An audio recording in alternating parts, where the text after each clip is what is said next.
The Saints and the Giants met for the first time ever, and they wasted little time getting acquainted.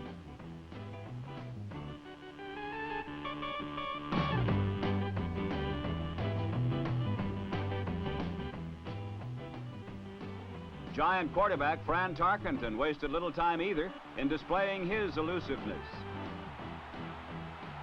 On the Giants' first offensive drive, he ran and passed his team into an early lead. This diving catch by number 88, Aaron Thomas, set the stage for Ernie Coy's power blast into the end zone. Giants 7, Saints zip.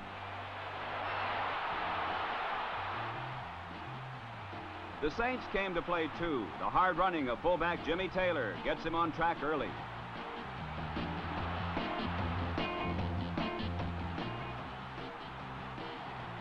Rookie John Gilliam, number 42, behind good interference, races to the Giants' 31.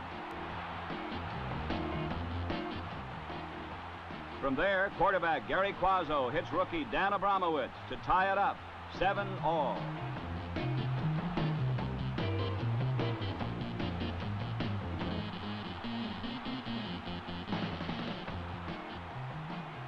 Late in the first period, the Saints hard rush Devils Tarkenton.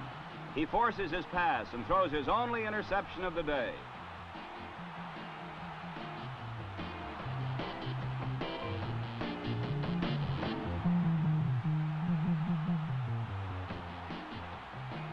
A strategy session with Coach Allie Sherman follows.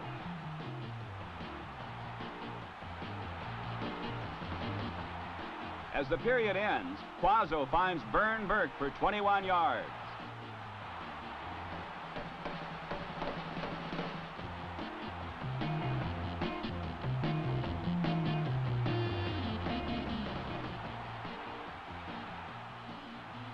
Coach Tom Fears once more. The first play of the second quarter features Abramowitz maneuvering to the Giants' 1.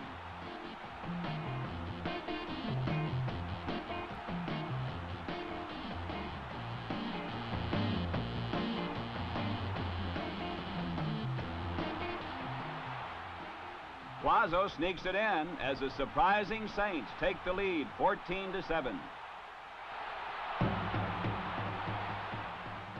The Giants storm back. Off the play action, it's Tarkenton to Homer Jones for 44 yards and deep penetration.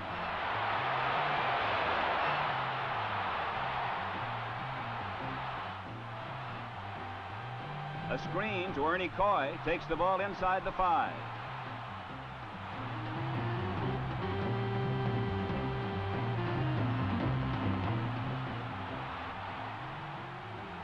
Fullback Tucker Fredrickson barrels across the goal to tie the game, 14-all at the half.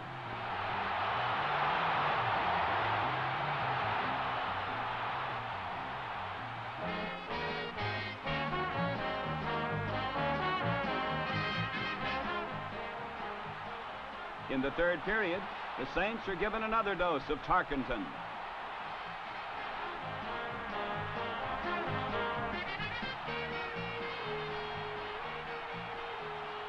Tucker Fredrickson propelled his 220 pounds goalward, too.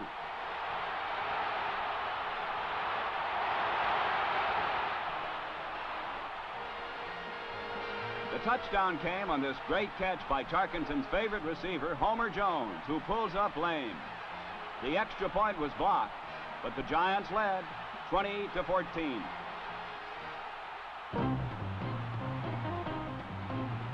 The Saints came right back. This Quazzo to Tom Hall aerial started their drive. Split end Ray Pogue was next.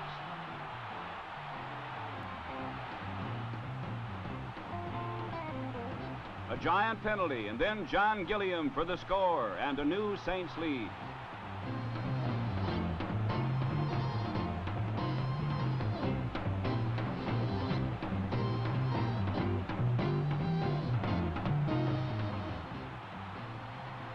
The diminutive Tarkenton was the story of the fourth quarter and of the game. He completed 18 of 28 passes for 348 yards behind an offensive line that never permitted him to be dumped. His style kept the Saints defense loose.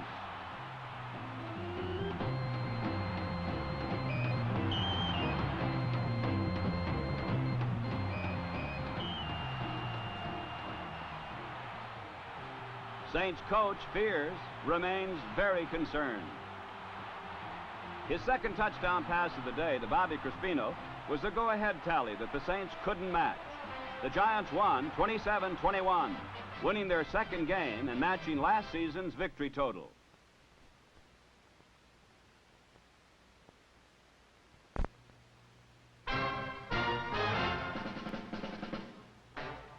Both the Browns and the Steelers go into Saturday night's game with 1-2 records.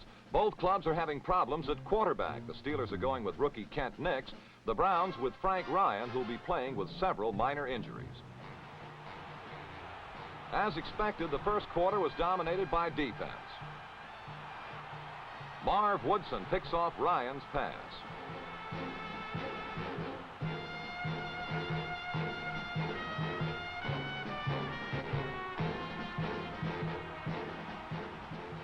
The Pittsburgh offense is stymied by a grudging Cleveland defense. The Steelers have to settle for a 43-yard field goal attempt. Mike Clark's shot is good, and Pittsburgh has a 3-0 advantage.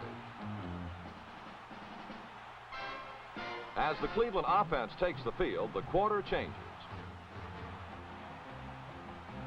Frank Ryan finds his footing despite 2 injured ankles and sets loose Leroy Kelly.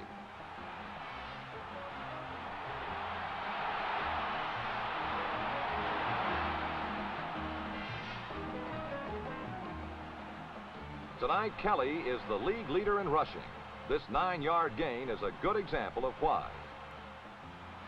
Kelly's a slasher and Ernie Green is a bruiser. He bowls into Steeler territory.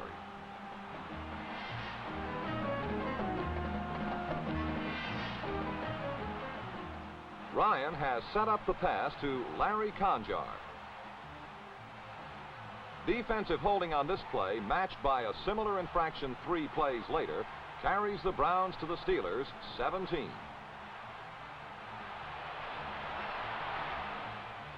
No help from the referee is needed here as Ryan finds Warfield for the 6-pointer.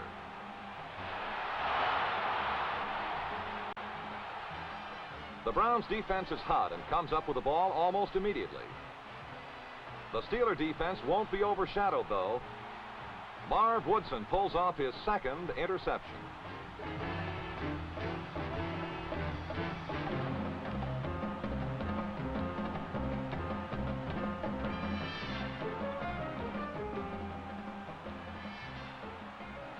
If Kent Nix can beat the clock, the Steelers will have the halftime advantage. Pittsburgh penetrates to the Browns' 13, but Cleveland leads 7-3 at the break.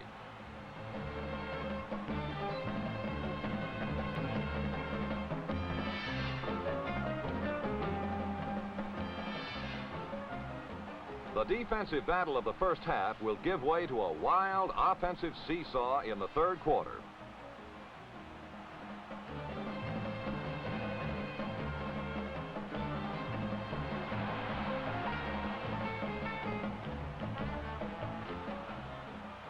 Ryan picks up Catfish Smith sliding out to the flat. He's all alone with a clear track to the goal. Smith carries the final tackler over, and the Browns are up 14-3. The rookie Kent Nix rolled up 208 yards passing, 13 on this square out to Dick Compton.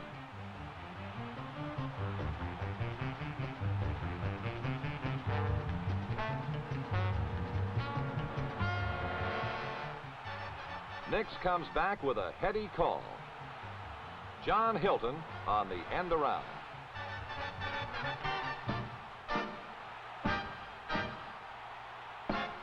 The drive's capped when Nix finds Dick Hope running clear on this flare pattern. The Steelers are closing. It's 14-10.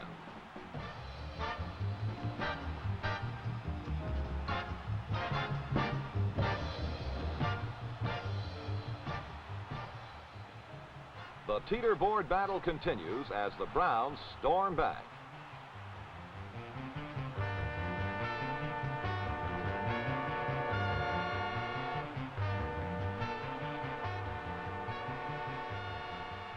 Ryan swings Ernie Green to the right, and the Cleveland fullback blasts in for what will prove to be the final score of the night.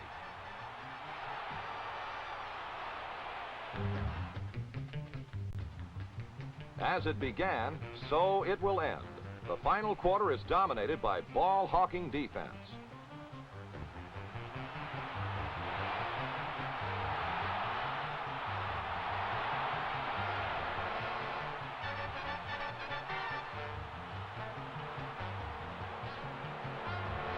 Ryan has all the time he needs, but it doesn't help. Andy Russell returns 42 yards.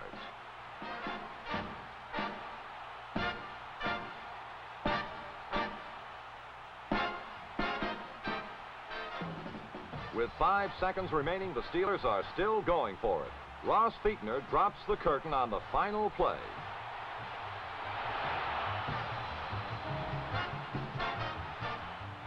The score, Browns 21, Steelers 10.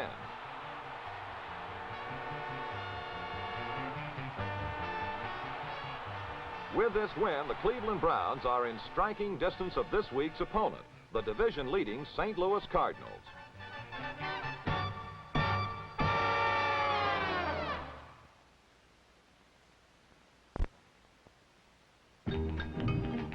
In an interconference meeting, the Philadelphia Eagles venture south to play the Atlanta Falcons.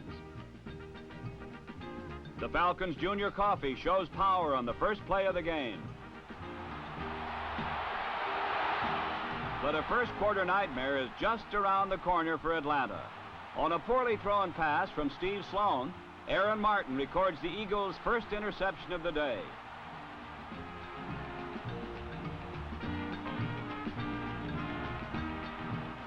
The Eagles waste no time in capitalizing. Their two powerful setbacks, number 37, Tom Woodishick, and Izzy Lang, move the Birds deep into Falcon territory. They totaled over 150 yards rushing today and should continue to pulverize defensive lines in the future.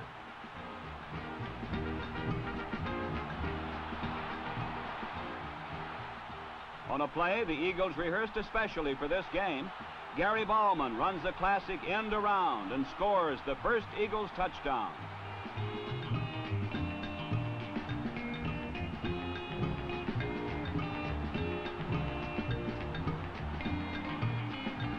The Falcons' second series bears the Eagles' second interception.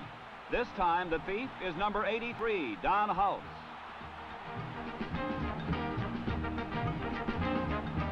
Hulse rumbles into the end zone to make it 14-0.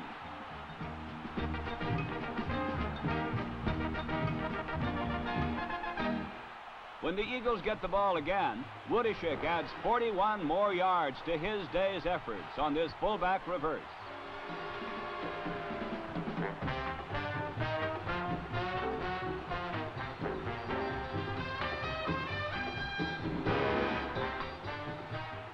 Five plays later, Snead to Ditka produces another Eagles score.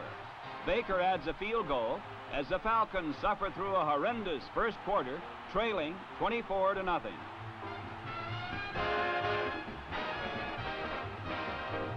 The brightest light of the day for Atlanta was number 34, Junior Coffey. He personally accounted for more than one-half the Falcons' total yardage. But he alone could not make up for the comedy of errors which plagued Atlanta today. Every time they mounted a drive, every time they got close, an interception or a fumble burst their bubble.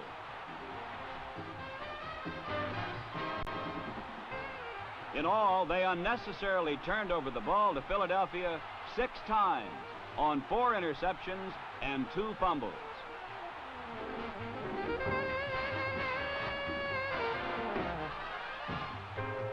And when it looked like they would finally score towards the end of the half, an intentional grounding penalty closed the door.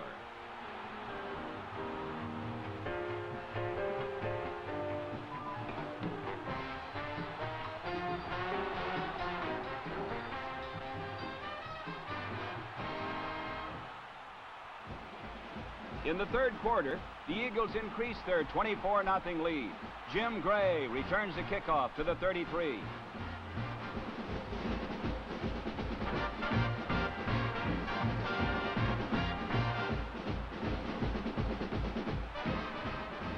On the ensuing play, Snead finds Gary Ballman wide open.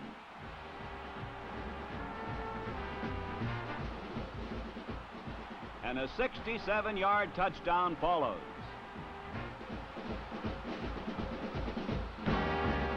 Eagles 31, Falcons nothing.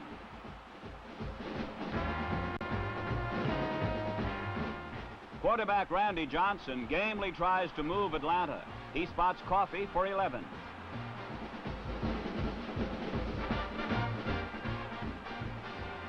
A typical Tommy McDonald reception nets 9 more.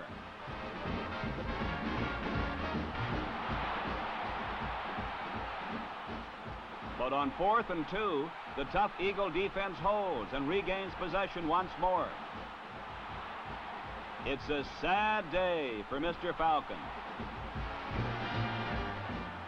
More of the same in the fourth quarter. Number 84, Jim Kelly, hauls in a Snead aerial and makes it to the Atlanta 7.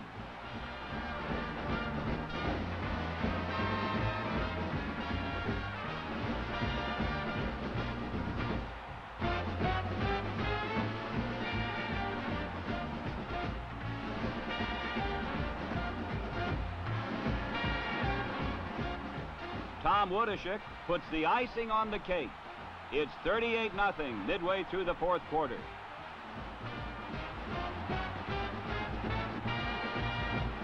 Atlanta gets one last chance. Coffey bounces his way upfield.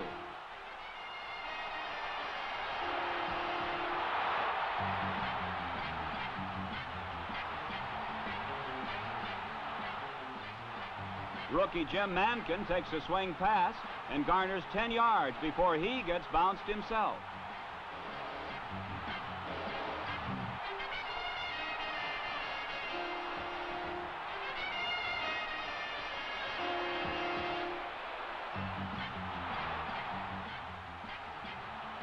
It's Knopfsinger to Simmons for the Falcons' only touchdown. The Eagles overpower Atlanta 38-7 to stay tied for first in the Capital Division.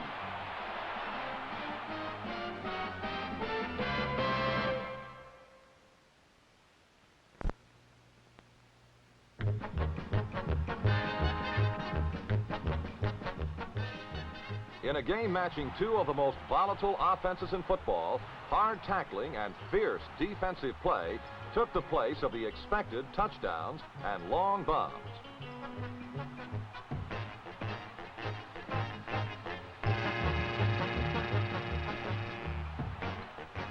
For the entire first half, the Cowboys and the Redskins matched mass and muscle in a rugged defensive struggle.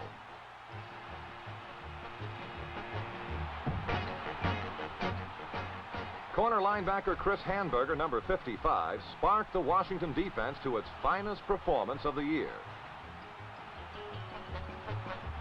The pass rush was quick and forceful. The Redskins overwhelmed the explosive Dallas offense and handed quarterback Don Meredith a fearful beating.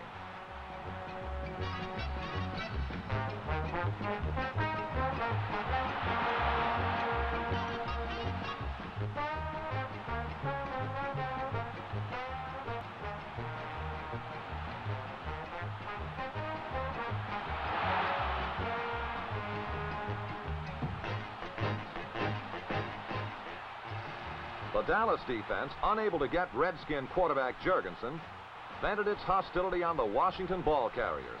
Led by number 74, Bob Lilly, the Cowboys limited the Redskins to a meager 11 yards rushing in the first half.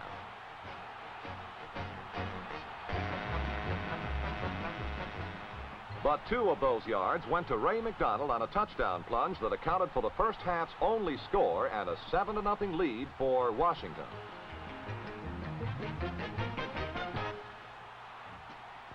In the second half, Dallas coach Tom Landry made some offensive adjustments. Dan Reeves and Don Perkins moved steadily through the Redskins on quick-hitting inside trap plays.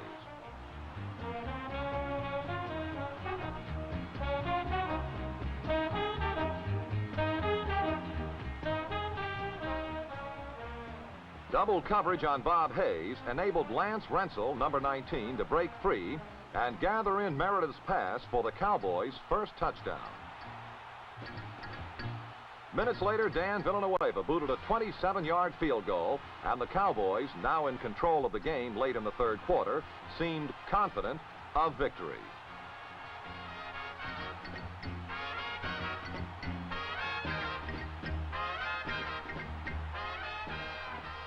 Dallas's slim three-point lead stood up through the third period, but late in the fourth period, the tenor of the game changed on one of the most unpredictable and exciting plays in football: the punt return.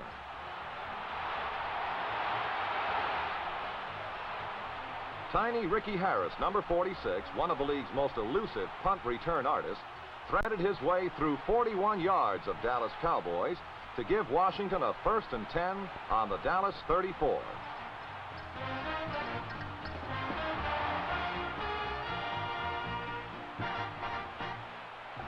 Harris's run gave the Redskins a needed lift and gave Sonny Jurgensen one last chance to direct the Washington offense.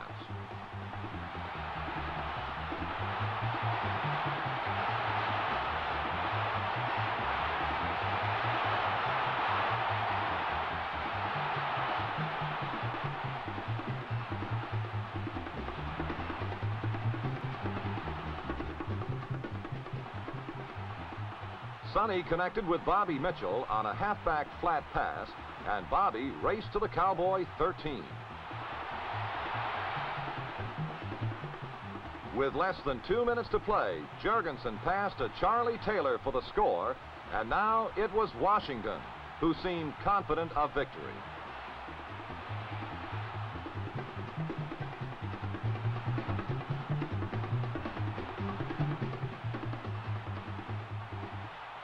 Now the pressure, all of it, was on Don Meredith, who had to drive his team 71 yards in 70 seconds.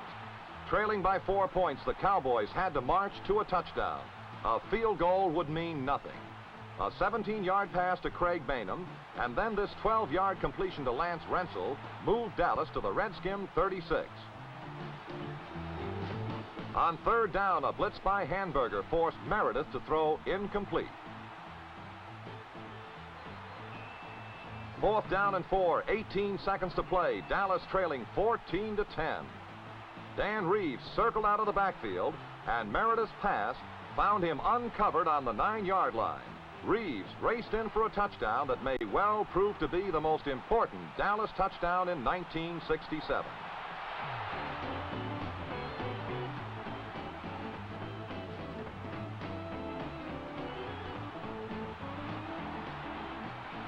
For the second straight year, Don Meredith has led the Cowboys to a heart-stopping last-second win over the Redskins in D.C. Stadium. Dallas is now tied with Philadelphia for first place in the Capital Division.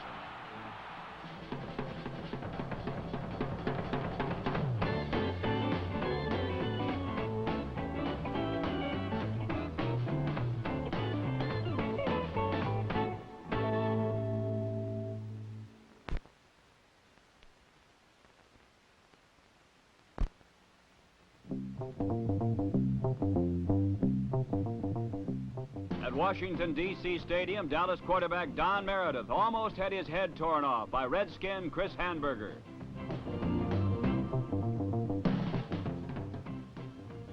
On the very next play, with 18 seconds remaining, Meredith came back with a 4th down, 36-yard game-winning touchdown pass to Dan Reeves to provide an unbelievable finish to this Cowboy victory.